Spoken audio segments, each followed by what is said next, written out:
नया पाने की चाहत में पुराना छूट जाता है। तुझे अपनाऊं तो मुझसे जमाना रूठ जाता है। मोहब्बत पढ़ने लिखने में बहुत आसान है, लेकिन मोहब्बत को निभाने में पसीना छूट जाता है। आवाम का है, किसान का है, सवाल लोगों की जान का है। कांग्रेस की राष्ट्रीय महासचिव प्रियंका गांधी ने आज बनारस में किसान न्याय रैली की है। उन्होंने किसान न्याय रैली में प्रधानमंत्री मोदी और योगी पर निशाना साधा है। उन्होंने अपने भाषण की शुरुआत सोनभद्र की घटना से की। प्रियंका गांधी लखीमपुर घटना में सबसे पहले पहुंची थी, जहां उनको गिरफ्तार कर लिया गया था। प्रियंका गांधी ने अपने भाषण में लखीमपुर घटना पर क्या कहा, आइए आपको दिखाते हैं। जो सच्चाई मैंने उत्तर प्रदेश में पिछले 2 सालों से देखी है, जब से मैं यहाँ पे काम कर रही हूँ, वो सच्चाई मैं आपके सामने रखना चाहती हूँ। शुरू में जब मैंने यहाँ काम करना शुरू किया तो एक घटना हुई यहाँ से कुछ ही दूर सोनभद्र में। इस घटना में 13 आदिवासी खेत में काम कर रहे थे। जब पुलिस प्रशासन की सहमति से कुछ लोग उनकी ज़मीन लेने की कोशिश कर रहे थे, वो लोग आए, ट्रैक्टर जीप लेके आए और उन्होंने मारपीट की, गोली चलाई और 13 आदिवासियों को शहीद किया। सोनभद्र में नरसंहार हुआ। जब मैं उनसे मिलने गई तो मेरे मन में एक बात बहुत स्पष्ट मुझे लगी। जिस परिवार के पास मैं जा रही थी, वे कह रहे थे हमें मुआवजा नहीं चाहिए, हमें पैसा नहीं चाहिए किसी सरकार का, हमें न्याय चाहिए। लेकिन दीदी, हमें न्याय की उम्मीद नहीं है। उनके पिताजी ने मुझसे कहा कि उनको घर के बाहर निकालकर उन्हें पीटा गया था, उनके बच्चों को धमकाया गया था, उनकी 9 साल की एक पोती को धमकाया गया था, लेकिन उनको न्याय की कोई उम्मीद नहीं थी। वे सिर्फ न्याय चाहते थे, लेकिन न्याय की उम्मीद नहीं थी उन्हें। उन मामलों में भी भाजपा के एक पूर्व विधायक, भाजपा के एक प्रधान के बेटे, भाजपा के एक कार्यकर्ता, तीनों मामलों में वे इन्वॉल्व थे। उसके बाद हाथरस का हादसा हुआ,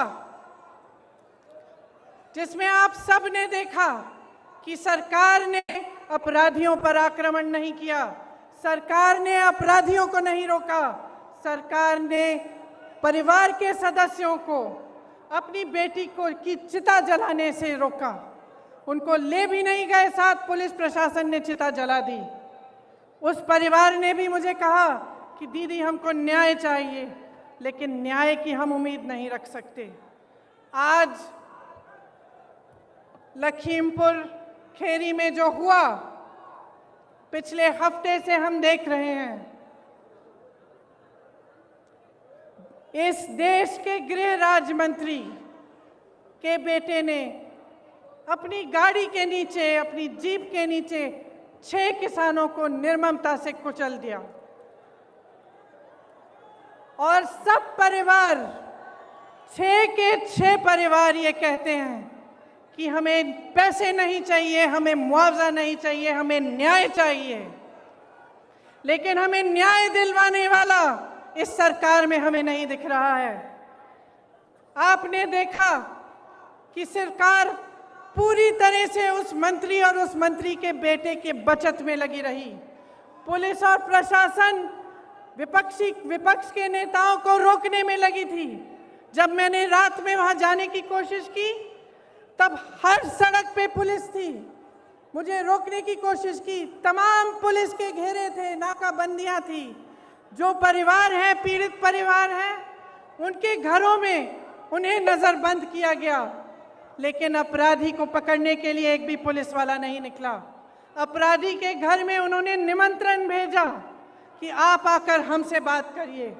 आपने किसी भी देश में, दुनिया के किसी भी देश में या इस देश के इतिहास में आपने कभी ऐसा देखा है कि एक आदमी 6 किसानों को कुचल दे, 6 लोगों की हत्या कर दे और उसको पुलिस निमंत्रण दे रही है कि आइए हमसे बात करिए? आपने कहीं ये देखा है? बताइए। कभी भी इस देश और इस दुनिया के इतिहास में ऐसा नहीं हुआ होगा। यहाँ के मुख्यमंत्री मंच पे बैठे हुए उस मंत्री का बचाव कर रहे हैं जिसके बेटे ने ऐसा काम किया है। जो प्रधानमंत्री लखनऊ आ सकते थे प्रदर्शन को देखने के लिए, उत्तर प्रदेश के प्रदर्शन को देखने के लिए, आजादी के प्रदर्शन को देखने के लिए, वो 2 घंटे की दूरी पर लखीमपुर खीरी नहीं जा सकते थे उन किसानों के हाथ पकड़ने के लिए, उनके आंसू पोंछने के लिए। ये आजादी किसने दी?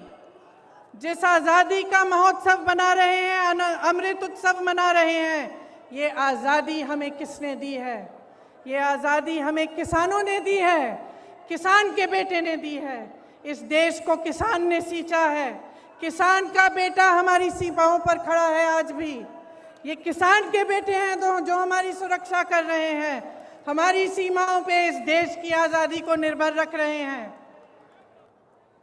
कि जब लखीमपुर खीरी में मैं शहीद नक्षत्र सिंह जी के घर गई, उन्होंने मुझे बताया कि उनका बेटा सीमा सुरक्षा बल में दाखिल हुआ है। जब मैं अगले परिवार से मिलने गई तो मुझे बताया गया कि उनके तमाम भाई बहन सेना में देश की सुरक्षा करते हैं।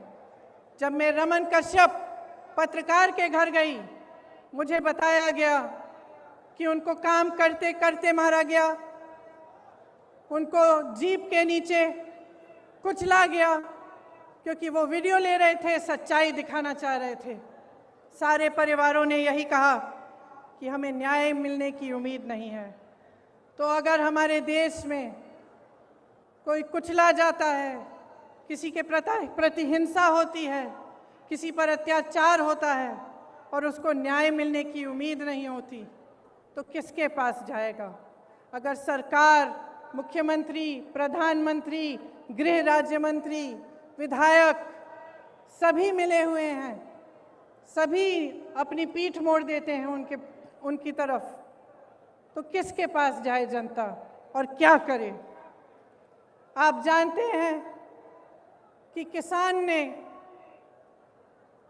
9-10 महीनों से एक आंदोलन जारी रखा है। 300 दिन से अधिक ये आंदोलन चला है। इसमें 600 से अधिक किसान शहीद हुए हैं। क्यों कर रहे हैं ये आंदोलन? ये आंदोलन इसलिए कर रहे हैं क्योंकि ये जानते हैं कि ये सरकार के जो 3 कानून हैं, उनके ज़रिए उनकी आमदनी, उनके खेत, उनके फसल सब इस सरकार के खरबपति मित्रों के पास जाने वाली है, उनके कब्जे में होने वाली है। जब इनके कानून लागू होंगे तो आपकी खेती, आपके फसल सब आपसे छीना जाएगा। मोदी जी ने जो आंदोलन कर रहे थे उन किसानों के बारे में क्या कहा? उन्हें आंदोलन जीवी कहा, आतंकी कहा। योगी जी ने उपद्रवी कहा, धमकाने की कोशिश की। इसी गृह राज्य मंत्री ने धमकाकर कहा कि मैं 2 मिनट में तुम्हें सबक सिखा दूंगा। आंदोलन करने की कोशिश की तो 2 मिनट में सबक सिखा दूंगा। अपने आप को गंगा पुत्र कहने वाले हमारे प्रधानमंत्री ने गंगा मैया के आशीर्वाद से खेतों में फसल लहलहाने वाले करोड़ों गंगा पुत्रों का अपमान किया है। उनकी पूरी आमदनी, उनकी खेती, उनके फसल अपने खरबपति मित्रों को देने की साजिश की है। क्या वो जानते हैं कि आपके प्रदेश में किसान कितनी समस्याओं से जूझ रहा है? क्या वो जानते हैं कि आवारा पशु की कितनी बड़ी समस्या है यहाँ? क्या रात को आपकी सड़कों पे उन्होंने चल के देखा है कि हर किलोमीटर, हर आधे किलोमीटर पे आवारा पशु बैठे हुए हैं? मैंने देखा है। दुखी है जनता, त्रस्त है, नाराज भी है और नाराज होना चाहिए, क्योंकि जिस समय आप इन परेशानियों से गुजर रहे हैं, आप संघर्ष कर रहे हैं, उसी समय प्रधानमंत्री जी के खरबपति मित्र करोड़ों रुपए कमा रहे हैं।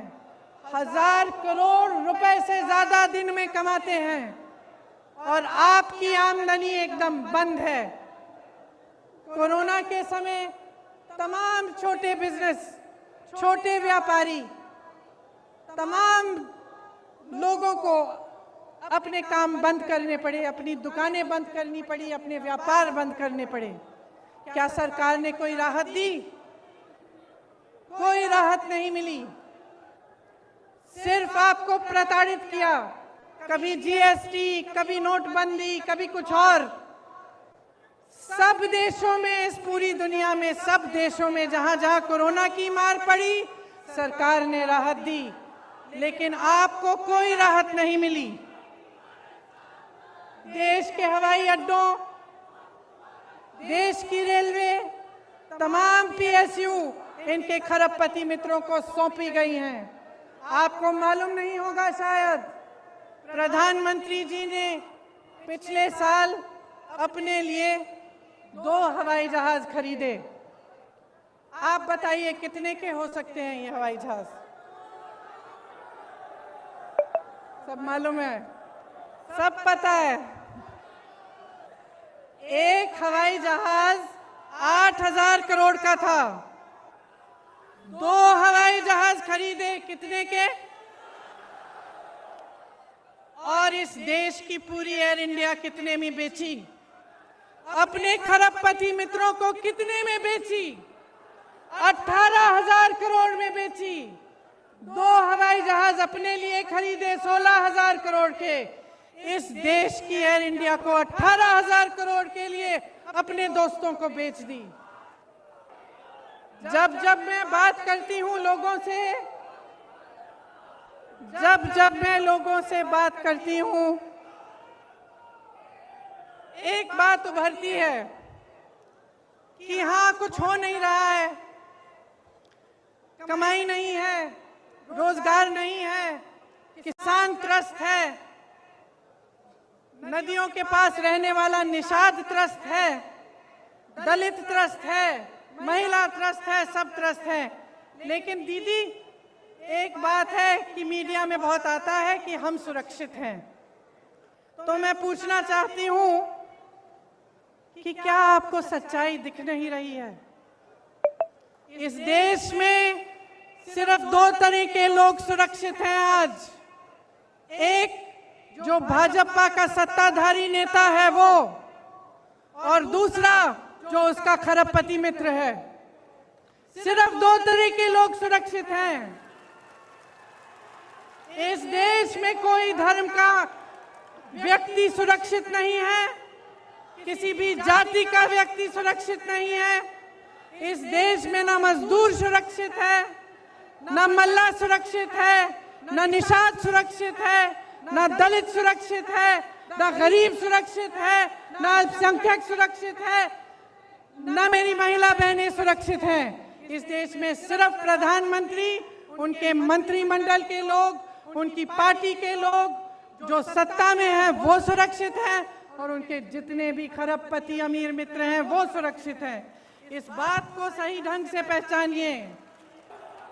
ये देश भाजपा के पदाधिकारियों, उनके मंत्रियों, उनके प्रधानमंत्रियों की जागीर नहीं है। ये देश आपका देश है, आपका देश है। इस देश को कौन बचाएगा? कौन बचाएगा इस देश को? अगर आप जागरूक नहीं बनेंगे, समझदार नहीं बनेंगे, आप इनकी राजनीति में उलझे रहेंगे, तो आप ना अपने देश को बचा पाएंगे, ना अपने आप को बचा पाएंगे। आप किसान हो, इस देश की आत्मा हो। जितने भी मंच पे नेता बैठे हैं उनको आपने बनाया है, आपकी मेहनत ने बनाया है इस देश को, ये कभी मत भूलिए। जो आपको आंदोलनकारी कहते हैं, जो आपको आतंकवादी कहते हैं, उनको न्याय देने के लिए मजबूर करिए।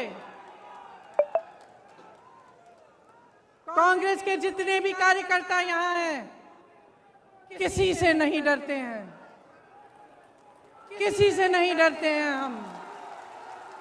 हमें जेल में डालिए, हमें मारिए, हमें कुछ भी कर लीजिए, हम लड़ते रहेंगे, लड़ते रहेंगे, लड़ते रहेंगे जब तक वो गृह राज्य मंत्री आपका इस्तीफा नहीं देगा, तब तक हम लड़ते रहेंगे। हम हिलेंगे नहीं, हम हटेंगे नहीं। हम कांग्रेस के कार्यकर्ता हैं। हमारी पार्टी ने इस देश की आजादी की लड़ाई लड़ी है। हमें कोई चुप नहीं कर सकता, हमें कोई रोक नहीं सकता।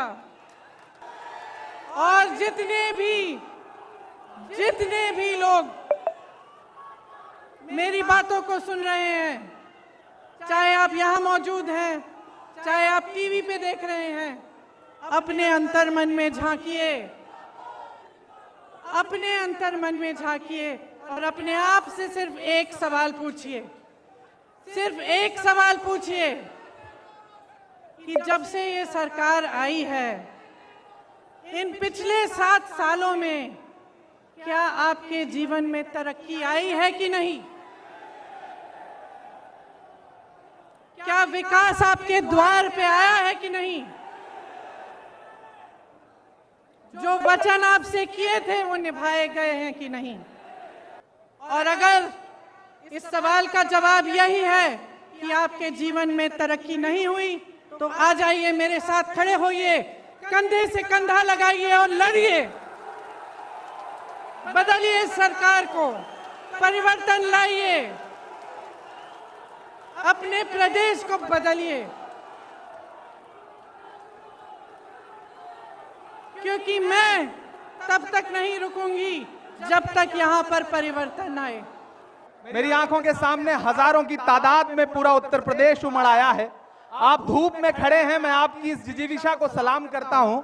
नया पाने की चाहत में पुराना छूट जाता है, तुझे अपनाऊं तो मुझसे जमाना रूठ जाता है। मोहब्बत पढ़ने लिखने में बहुत आसान है, लेकिन मोहब्बत को निभाने में पसीना छूट जाता है। आप यहाँ कांग्रेस की मोहब्बत में खड़े हैं, पसीने में खड़े हैं, मैं आपको सलाम करता हूं। मैं चाह रहा था कि मैं दीदी से पहले 2 शब्द बोल लूं, एक नज्म सुना लूं, लेकिन अब आदेशित किया गया है तो मैं दीदी के लिए एक नज्म 2 मिनट में सुनाना चाहता हूं। अगर आप सब आदेश करें तो मैं सुना दूं। आवाम का है, किसान का है, सवाल लोगों की जान का है।